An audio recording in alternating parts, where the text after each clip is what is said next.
Hello, my name is Don Hayes, and my persuasive speech today is going to be about concussions.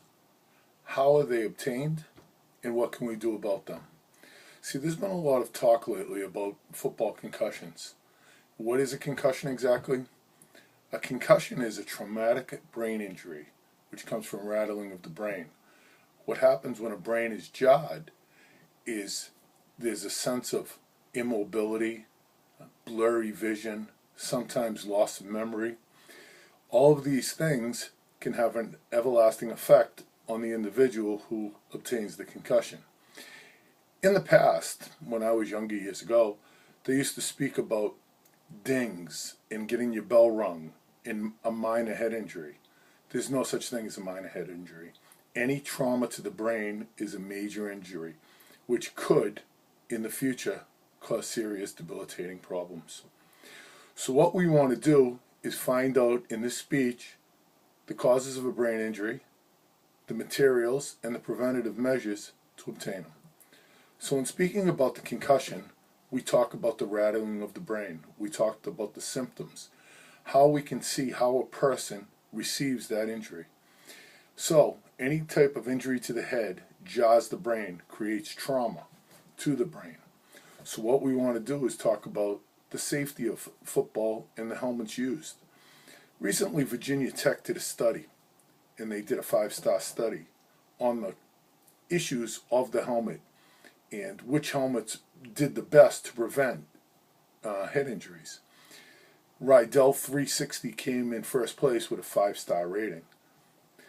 The Rawlings Quantum Plus was in second place, and the Rydell Speed helmet came in third place. But as I try to talk, and I've spoken in the past, I've looked at studies about concussions in the past where they weren't so high. And there's a study about vintage helmets, the old-fashioned leather helmets that our grandfathers used to wear, when concussions were a lot lower. And we also talk about the game of rugby, where they don't use any helmets and the violence and the contact is just as prevalent. So when I talk about helmets and helmet protection, and all the newfangled materials that are inside the helmet protecting the cranium and the skull from impact, my question to you is, where does this come from? Why suddenly, with all this new innovation and these newfangled helmets, with all the protection, do we have more concussions? In a study by the NFL in the year 2000, it was proven that 60% of all NFL football players had received concussions at least once in their career. So, again, why? Well, what it leads me to believe is this. I believe that the concussion helmet is the main cause of the head injury. I think that people use these helmets with all the newfangled protection as a weapon. So instead of using a tackling technique that may be prescribed by a coach, where you're moving your head to the side and you're wrapping up, they're leading with the head. They're getting hit in the head.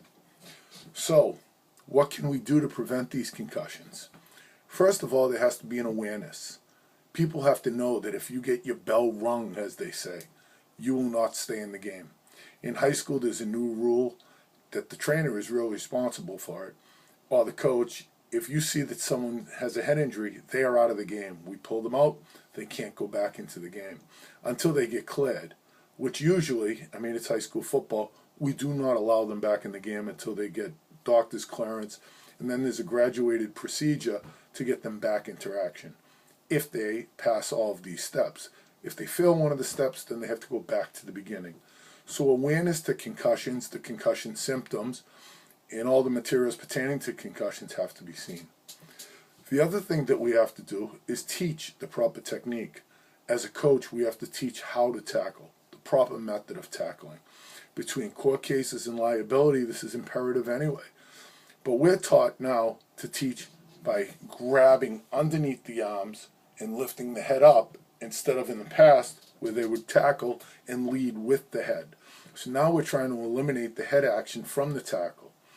And there's a plan of action. What we need to do is make these football players, make the coaches, make the training staff, make everyone aware of the possibilities of concussions, what can happen with a concussion, and how to prevent concussions.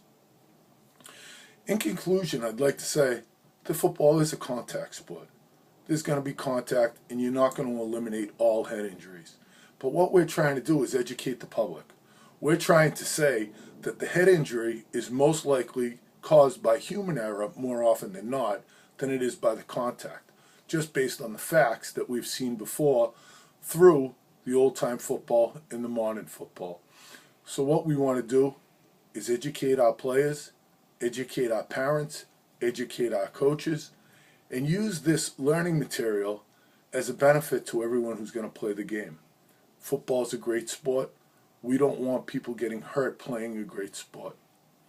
I want to thank you all for watching this video. Goodbye.